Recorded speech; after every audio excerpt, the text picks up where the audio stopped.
देवताओं और ऋषियों की धरती पर सत्ता और धर्म दोनों में संत था। उसी काल में ब्रह्मा जी के मानस पुत्र प्रजापति दक्ष का बड़ा तेजस्वी और धार्मिक वंश था। उनके 20 पुत्रियां थीं। ये सभी नक्षत्रों का प्रतीक मानी जाती हैं, जिनमें से रोहिणी सबसे सुंदर, तेजस्विनी और चंद्रमा को सर्वाधिक प्रिय थीं। अब कथा आरंभ होती है। चंद्रदेव का विवाह और प्रेम। चंद्रमा, जिन्हें सौम्य, इंदु और शशांक भी कहा जाता है, अति सुंदर, कोमल और आकर्षक थे। वे अमृत से उत्पन्न थे।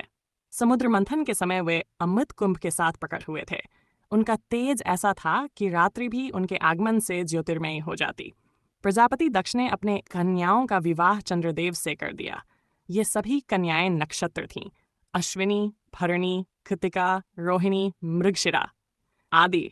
चंद्रमा से यह अपेक्षा थी कि वे सभी पत्नियों को समान प्रेम और समय दें, परंतु चंद्रदेव का मन केवल रोहिणी में ही रमा रहता था। रोहिणी के प्रति विशेष स्नेह।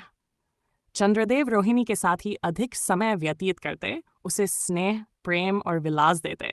बाकी राफिसिक्स बहनें उपेक्षित महसूस करने लगीं। वे सभी दुखी होकर अपने पिता दक्ष के पास गईं और शिकायत की।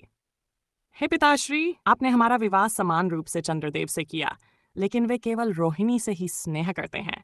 हमें उपेक्षित जीवन जीना पड़ रहा है। दक्ष का श्राप। दक्ष को यह अपमान सहन नहीं हुआ। उन्होंने क्रोधित होकर चंद्रमा को श्राप दिया। हे चंद्र, तुमने नारी धर्म का अपमान किया है।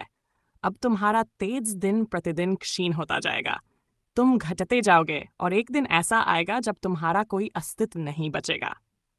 ये श्राप सुनकर समस्त देवगण चिंतित हो गए, क्योंकि चंद्रमा के बिना रात्रि की शोभा, ऋतुओं का संतुलन और जल का चक्र सब बाधित होने लगा।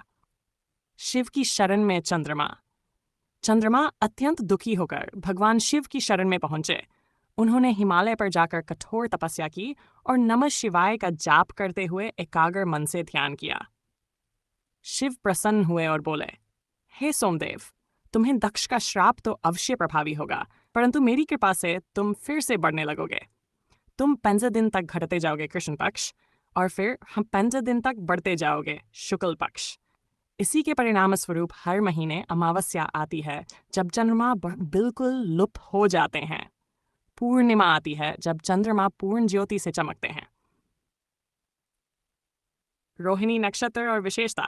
रोहिणी, चंद्रमा की प्रिय पत्नी, रोहिणी नक्षत्र का प्रतीक है। यह नक्षत्र जब चंद्रमा के साथ आता है, तब चंद्रमा सबसे अधिक तेजस्वी, शांत और प्रभावशाली होते हैं। रोहिणी नक्षत्र को वृषभ राशि का भाग माना जाता है और इसे अत्यंत शुभ और सौम्य कहा गया है। वन, अहंकार और पक्षपात, चाहे वह प्रेम में हो या अधिकार में, हमेशा कष्टदायक होता है। नु, तप और भक्ति। यदि आप सच्चे मन से भगवान की शरण में जाएं, तो श्राप भी वरदान में बदल सकता है। 3. चंद्रमा का जीवन चक्र। यह हमें सिखाता है कि जीवन में उतार चढ़ाव आते हैं, परंतु निरंतरता और श्रद्धा से हम फिर पूर्णता को प्राप्त कर सकते हैं।